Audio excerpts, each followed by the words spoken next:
Okay, let me pin mine. Yeah, I need to see myself because I'm gonna actually embody this. So one of the things, I don't know if when you're doing the lesson presentation, you're using a share screen or you're actually physically showing them the problem on a board. For me, there is some real value in physically doing this. There's actually cells in the brain that respond very specially and uniquely to the physical body. They're called biological motion cells. And these actually are in the same stream coming up from the visual cortex into this motor cortex that is critical in that processing of math. So I like to, as much as possible, engage that part of the brain in such a very basic way as having someone being able to see physical biological motion. So all of this math is based on the circle. Came from working with high school students, but high school students who, in some cases, they could not even count by twos. We're talking about some serious learning challenges. And I don't know if you have students in your class this way who you might be able to help with us. I know that this works for a lot of age levels, and it's just a different way of working with numbers and building that number sense. So I'm just going to introduce the first of the 5 basic frames of the conceptual math, and that is the visual representation. And this can go beyond just 1 through 10, but I start with that. If you do this with me, it'll be more fun. So if I were to show this, I would start with drawing the circle, and I put a line at the top, 0, a line at the bottom, 5. And then we can count around. And I'd ask them to count with me. 1, 2, 3, 4. Now, you as teachers would probably want to practice writing these numbers. It's not like a beautiful little clock where your 2 is going to go at this bisecting line here. But you won't write that on there. So 6, 7, 8, 9. And so let's start with 1. All we need to do is count. 1, 2, 3, 4, 5, 6, 7, 8, 9, 10. So then I would have them show their drawing. Let's count by twos. Let's map the twos. Now, if I'm working with younger students, I might have them tap it first before I map it. Let's count by twos. Everybody ready? 2, 4, 6, 8, 10, 12, 14. And I would have them count with me. 16, 18, 20, 22, 24. This is also diagnostic. So if you have any kids who are messing up on counting by twos, you know who to sit next to. I would, if I'm doing younger kids, I'll go up to 100. If you're trying to listen and get a diagnostic sense of the room, you might go up higher until you feel like you can hear everyone saying the numbers correctly. And then let's map it. Let's see what the visual representation of the twos looks like on a base 10 circle. 2, 4, 6, 8, 10. And try not to take your pen off the paper like I did sliding. Okay, does anyone know what that shape is? Pentagon. We're on 3s. Can anybody count by 3s? Let's tap it first. 3, 3, 6, 6, 9, 9, 12, 12, 15, 18, 21, 24, 27, 30. And you could keep going. 33, 36, 39, 42, 45, 48, 51, 54, 57, 60. So let's map it. What did threes look like? Everybody ready? Take your time. 3, 6, 9, 12, go to the 2. 15, go to the 5. 18, go to the 8. 21, go to the 1.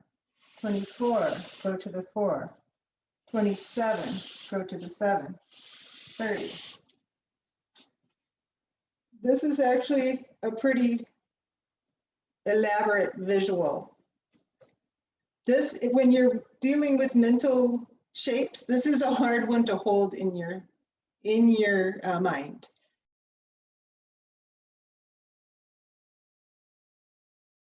Let's count by threes.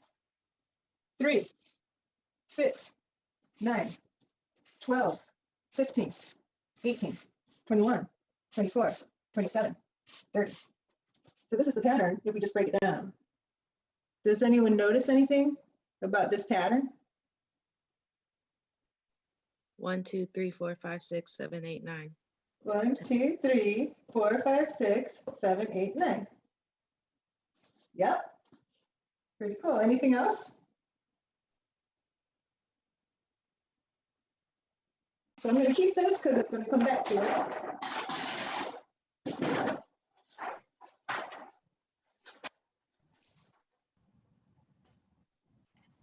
Now, what number are we on? 4. That's right, 4. Everybody loves 4. What goes up at the top? What goes at the bottom? You can wait until they say something. And 1, 2, 3, 4, 5, 6, 7, 8, 9. Okay, let's tap it. Starting at 0, 4 times 1. 4. 4 times 2 is 8. 4 times 3 is 12. 4 times 4 is 16. 4 times 5 is 20. 24, 28, 32, 36, 40, 44, 48, 52, 56, 60, 64, 68, 72, 76, 80. If you keep going up to 100, it's not a bad idea. At one point, you want to give them a challenge of working with high numbers and pushing them to go in sequence with the high numbers if you really want to lay down the patterns of how these numbers relate to one another. That's extremely beneficial. So let's map it. 4, 8, 12, 16, 20. And usually the students get pretty excited that it's a star. So 5 is the easy one, right? Let's count by 5s. Start at the 0.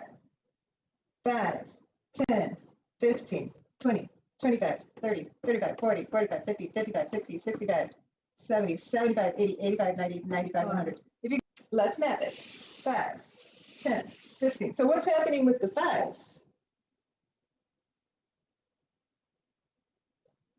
Bouncing back and forth. You only have 0 and 5. If you have something with the 5 and you don't get a 0 and 5 at the end, and you're using multiples, there's some problem here. Okay, let's do 6s.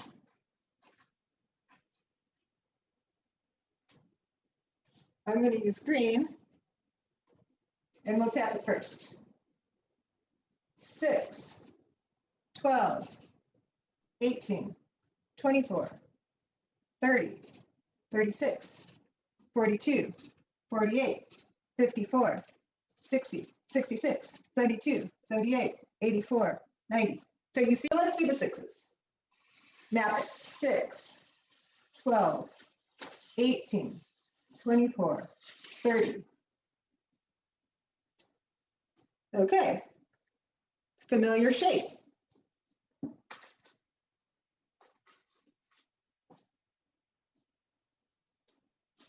Now let's do the sevens. Does anyone have any thoughts about what the sevens might look like? Well, let's find out. You can always ask them, you know, ahead of time, any of the numbers, but once you get to the six, there's a repetition, so let's do the sevens. 7, 14, 21, 28, 35, 42, 49, 56, 63, 70. I still get used up on the sevens. So it's nice having lines there. Let's do it. Let's map it. 7, 14, 21, 28, 35, 42, 49, 56, 63, 70. We have the stars in there, but if you look at this previous map of the threes, it's actually the same.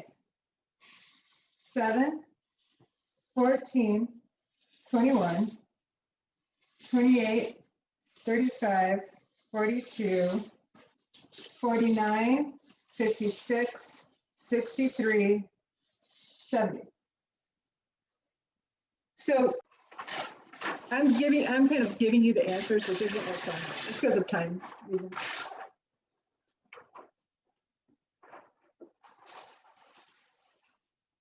So 7,